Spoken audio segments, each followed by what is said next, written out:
गर्मी के दिन थे। बादशाह ने उसी फागुन में सलीमा से नई शादी की थी। सल्तनत के सब झंझटों से दूर रहकर नई दुल्हन के साथ प्रेम और आनंद की कल्लोलें करने वह सलीमा को लेकर कश्मीर के दौलत खाने में चले आए थे। रात दूध में नहा रही थी। दूर के पहाड़ों की चोटियां बर्फ से सफ़ेद होकर चांदनी में बहार दिखा रही थी। आराम बाग के महलों के नीचे पहाड़ी नदी बलखाकर बह रही थी। मोती महल के एक कमरे में क्षमादान जल रहा था और उसकी खुली खिड़की के पास बैठी सलीमा रात का सौंदर्य निहार रही थी। खुले हुए बाल उसकी फिरोजी रंग की ओढ़नी पर खेल रहे थे। चिकन के काम से सजी और मोतियों से गुथी हुई उस फिरोजी रंग की ओढ़नी पर कसी हुई कम ख्वाब की कुर्ती और पन्नों की कमर पेटी पर अंगूर के बराबर बड़े मोतियों की माला झूम रही थी। सलीमा का रंग भी मोती के समान था। उसकी देह की गठन निराली थी। संगमरमर के समान पैरों में जरी के काम के जूते पड़े थे, जिन पर दो हीरे धक धक चमक रहे थे। कमरे में एक कीमती ईरानी कालीन का फर्श बिछा हुआ था, जो पैर लगते ही हाथ भर धंस जाता था। सुगंधित मसालों से बने हुए क्षमादान जल रहे थे। कमरे में 4 पूरे वध के आईने लगे थे। संगमरमर के आधारों पर सोने चांदी के फूलदानों में ताजे फूलों के गुलदस्ते रखे थे। दीवारों और दरवाजों पर चतुराई से गुथी हुई नाग केसर और चंपे की मालाएं झूम रही थी, जिनकी सुगंध से कमरा महक रहा था। कमरे में अनगिनत बहुमूल्य कारीगरों की देश विदेश की वस्तुएं कड़ीने से सजी हुई थी। बादशाह 2 दिन से शिकार को गए थे। आज इतनी रात हो गई, अभी तक नहीं आए। सलीमा चांदनी में दूर तक आंखें बिछाए सवारों की गर्द देखती रही। आखिर उससे रहा न गया। वह खिड़की से उठकर अनमनी सी होकर मनसद पर आ बैठी। उम्र और चिंता की गर्मी जब उससे सहन न हुई, तब उसने अपनी चिकन की ओढ़नी भी उतार फेंकी और आप ही आप झंझला कर बोली, कुछ भी अच्छा नहीं लगता, अब क्या करूं। इसके बाद उसने पास रखी बीन उठा ली। 2-4 उंगली चलाई, मगर स्वर न मिला। बुनबुनाकर कहा, मर्दों की तरह यह भी मेरे बस में नहीं। सलीमा ने उकताकर उसे रखकर दस्तक दी। एक बांदी दस्त बस्ता हाजिर हुई। बांदी अत्यधिक सुंदरी और कमसीन थी। उसके सौंदर्य में एक गहरे विषाद की रेखा और नेत्रों में नैराश सी स्याही थी। उसे पास बैठने का हुक्म देकर सलीमा ने कहा, साकी, तुझे बीन अच्छी लगती है या बांसुरी? बांदी ने नम्रता से कहा, हुजूर, जिसमें खुश हो। सलीमा ने कहा, पर तू किसमें खुश है? बांदी ने कंपित स्वर में कहा, सरकार, बांदियों की खुशी ही क्या। क्षण भर सलीमा ने बांदी के मुंह की तरफ देखा। वैसा ही विषाद, निराशा और व्याकुलता का मिश्रण हो रहा था। सलीमा ने कहा, मैं क्या तुझे बांदी की नज़र से देखती हूँ? नहीं हजरत, न आप हजरत की तो लौंडी पर खास मेहरबानी है। तब तू इतनी उदास, झिझकी हुई और एकांत में क्यों रहती है? जब से तू नौकर हुई है, ऐसा ही देखती हूँ। अपनी तकलीफ मुझसे तो कह प्यारी साकी। इतना कहकर सलीमा ने उसको पास खिसकार को उसका हाथ पकड़ लिया। बांदी काँप गई, पर बोली नहीं। सलीमा ने कहा, कसमिया, तू अपना दर्द मुझसे कह, तू इतनी उदास क्यों रहती है? बांदी ने कंपित स्वर में कहा, हुजूर, क्यों इतनी उदास रहती है? सलीमा ने कहा, इधर जहाँ पनाह कुछ कम आने लगे हैं, इसमें तबीयत जरा उदास रहती है। बांदी, सरकार, प्यारी चीज न मिलने से इंसान की उदासी आ ही जाती है। अमीर और गरीब सभी का दिल एक ही है। सलीमा हंसी। उसने कहा, समझी, अब तो किसी को चाहती है। मुझे उसका नाम बता, उसके साथ तेरी शादी करा दूंगी। साकी का सिर घूम गया। एकाएक उसने बेगम की आंखों में आंखें डालकर कहा, मैं आपको चाहती हूँ। सलीमा हंसते हंसते लेट गई। उस मदमाती हंसी के वेग में उसने बांदी का कंपन नहीं देखा। बांदी ने वंशी लेकर कहा, क्या सुनाऊं? बेगम ने कहा, ठहर, कमरा बहुत गर्म मालूम होता है। इसके तमाम दरवाजे और खिड़कियां खोल दे, चिरागों को बुझा दे, चटकती चांदनी का लुत्फ उठाने दे और फूल मालाएं मेरे पास रख दे। बांदी उठी। सलीमा बोली, सुन, पहले एक गिलास शरबत तो दे, बहुत प्यास लगी है। बांदी ने सोने के गिलास में खुशबूदार शरबत बेगम के सामने ला धरा। बेगम ने कहा, उफ, यह तो बहुत गर्म है, क्या इसमें गुलाब नहीं दिया? बांदी ने नम्रता से कहा, दिया तो है सरकार। अच्छा, इसमें थोड़ा सा इस्तंबोल और मिला। साकी ग्लास लेकर दूसरे कमरे में चली गई। इस्तंबोल मिलाया और भी एक चीज़ मिलाई। फिर वह सुवासित मदिरा का पात्र बेगम के सामने ला धरा। एक ही सांस में उसे पीकर बेगम ने कहा, अच्छा अब सुना। तूने कहा कि मुझे प्यार करती है। सुना, कोई प्यार का गाना सुना। इतना कह और ग्लास को गलीचे पर लुढ़काकर मदमाती सलीमा उस कोमल मखमली मनसद पर खुद लुढ़क गई और रस भरे नेत्रों से साकी की ओर देखने लगी। साकी ने बंसी का सुर मिलाकर गाना शुरू किया।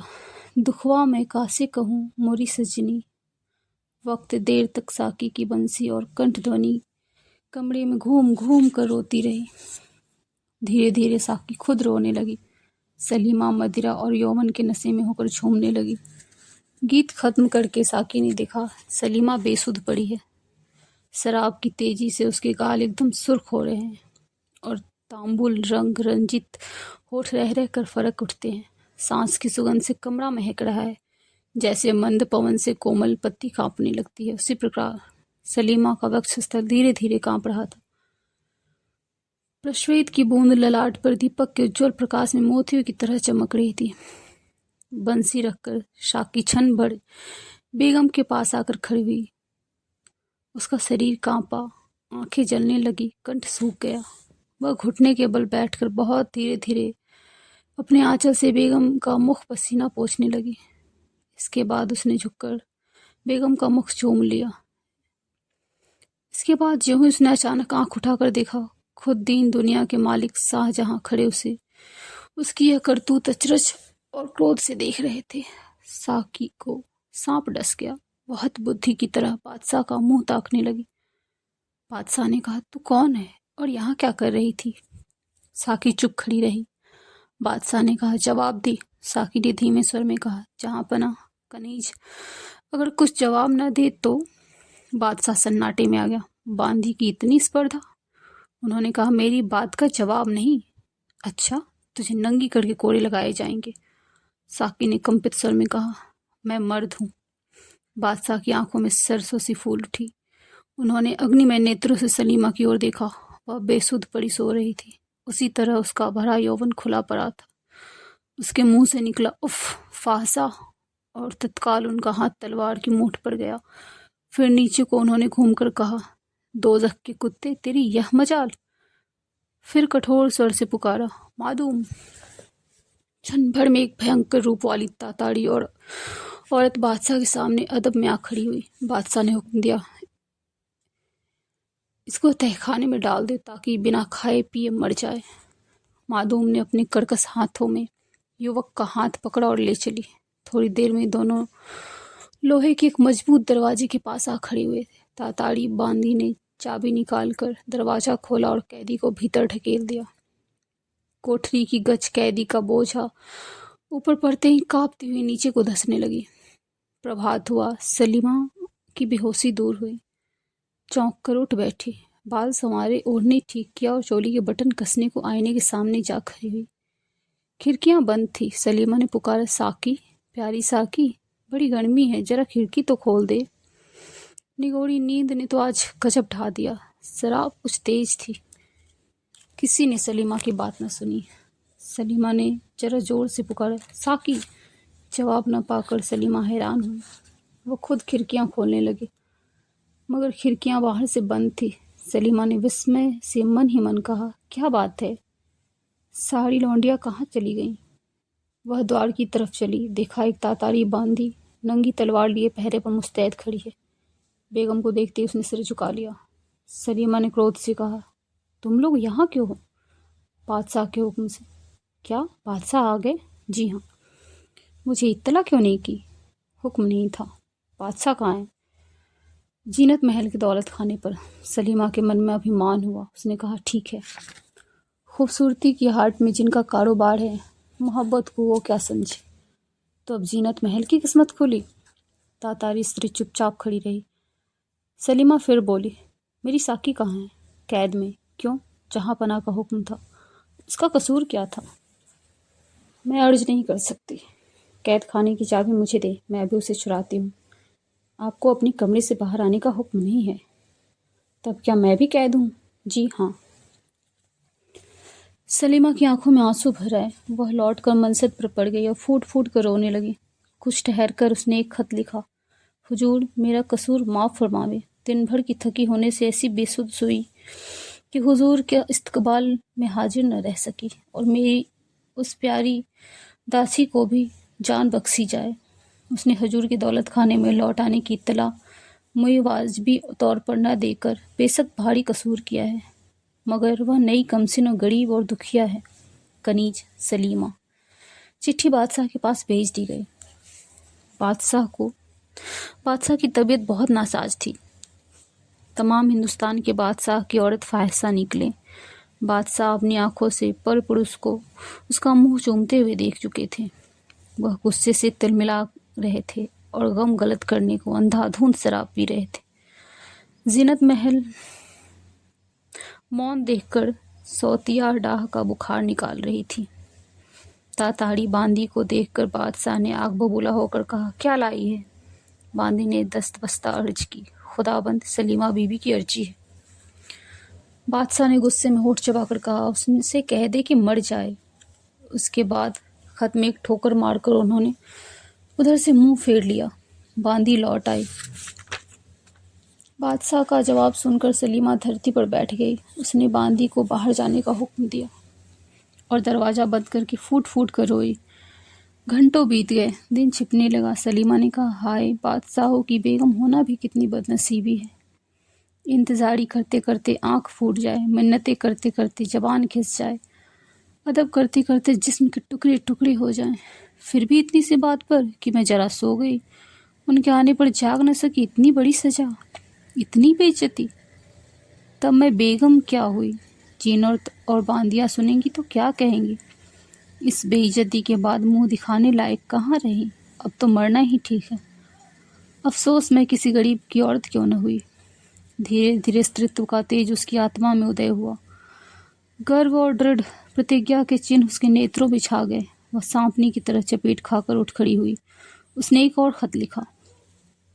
दुनिया के मालिक, आपकी बीवी और कनीज होने की वजह से आपका हुक्म न मानकर मरती हूँ। इतनी बेइज्जती पाकर एक मलिका का मरना ही मुनासिब है, मगर इतने बड़े बादशाह को औरतों को इस कदर नाचीज तो न समझना चाहिए कि अदनी सी बेवकूफ़ी की इतनी बड़ी सजा दी जाए। मेरा कसूर तो बस इतना था कि मैं बेखबर सोई थी। खैर, फिर एक बार हुजूर को देखने की ख्वाहिश लेकर मरती हूँ। मैं उस पाक परवरदिगार के पास जाकर अर्ज करूँगी कि वह मेरे शौहर को सलामत रखे। सलीमा। खत को इत्र से सुवासित करके ताजे फूलों के गुलदस्ते में इस तरह रख दिया जिससे किसी की उस पर नज़र न पड़े। इसके बाद उसने जवाहर की पेटी से एक बहुमूल्य अंगूठी निकाली और कुछ देर तक आंख गड़ा गड़ा कर उसे देखती रही, फिर उसे चाट गई। बादशाह शाम की हवाखोरी को नजर बाग में टहल रहे थे।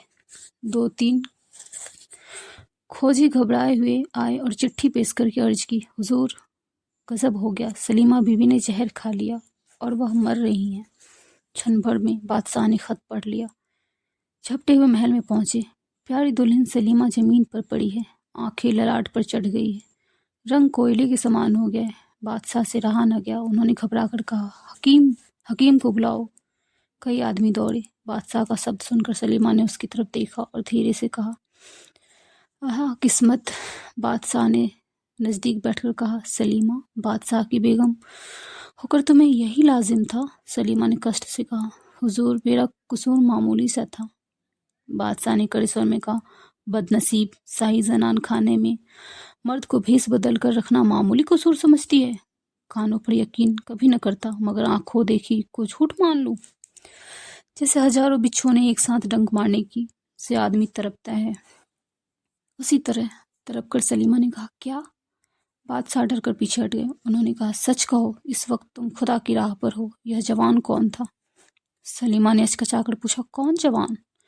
बादशाह ने गुस्से में कहा, जिसे तुमने साकी बनाकर अपने पास रखा था। सलीमा ने घबराकर कहा, हैं, क्या वह मर्द है? बादशाह, तो क्या तुम सचमुच ये बात नहीं जानते? सलीमा के मुंह से निकला, या खुदा। फिर उसने नेत्रों में आंसू बहने लगे। वह सब मामला समझ गई। कुछ देर बाद बोली, खाविंद, तब तो कुछ शिकायत ही नहीं। इस कसूर की तो यही सज़ा मुनासिब थी। मेरी बदगुमानी माफ़ फरमाई जाए। मैं अल्लाह के नाम पर बड़ी कहती हूँ, मुझे इस बात का कुछ भी पता नहीं। बादशाह का गला भर आया। उन्होंने कहा, तो प्यारी सलीमा तो बेकसूर हुई चली। बादशाह रोने लगे। सलीमा ने उनका हाथ पकड़कर अपनी छाती पर रखकर कहा, मालिक मेरे, जिसकी उम्मीद न थी, मरते वक्त वह मज़ा मिल गया। कहा, सुना माफ़ हो, एक अर्ज बांधी की मंजूर हो। बादशाह ने कहा, जल्दी कहो सलीमा। सलीमा ने साहस से कहा, उस जवान को माफ़ कर दे। इसके बाद सलीमा की आंखों से आंसू बह चले और थोड़ी देर में ठंडी हो गई। बादशाह ने घुटनों के बल बैठकर उसका ललाट चूमा और फिर बालक की तरह रोने लगे। गजब के अंधेरे और सर्दी में युवक भूखा प्यासा पड़ा था। एकाएक घोर चित्कार करके किवाड़ खुले। प्रकाश के साथ ही गंभीर शब्द तहखाने में भर गया। बदनसीब नौजवान, क्या होश हवास में है? युवक ने तीव्र स्वर से पूछा। कौन? जवाब मिला, बादशाह। युवक ने कुछ भी अदब किए बिना कहा, यह जगह बादशाहों के लायक नहीं है। क्यों तशरीफ लाए हैं? तुम्हारी कैफियत नहीं सुनी थी, उसे सुनने आया हूँ। कुछ देर चुप रहकर युवक ने कहा, सिर्फ सलीमा को झूठी बदनामी से बचाने के लिए कैफियत देता हूँ। सुनिए सलीमा, जब बच्ची थी मैं उसके बाप का नौकर था, तभी से मैं उसे प्यार करता था। सलीमा भी प्यार करती थी, पर वह बचपन का प्यार था। उम्र होने पर सलीमा पर्दे में रहने लगी और फिर वह शहंशाह की बेगम हुई, मगर मैं उसे भूल न सका। 5 साल तक पागल की तरह भटकता रहा। अंत में भेष बदलकर बांदी की नौकरी कर ली। सिर्फ उसे देखते रहने और खिदमत करके दिन गुजार देने का इरादा था। उस दिन उज्ज्वल चांदनी, सुगंधित पुष्प राशि, शराब की उत्तेजना और एकांत ने मुझे बेबस कर दिया। उसके बाद मैंने आंचल से उसके मुख का पसीना पोंछा और मुख चूम लिया। मैं इतना ही खतावार हूँ।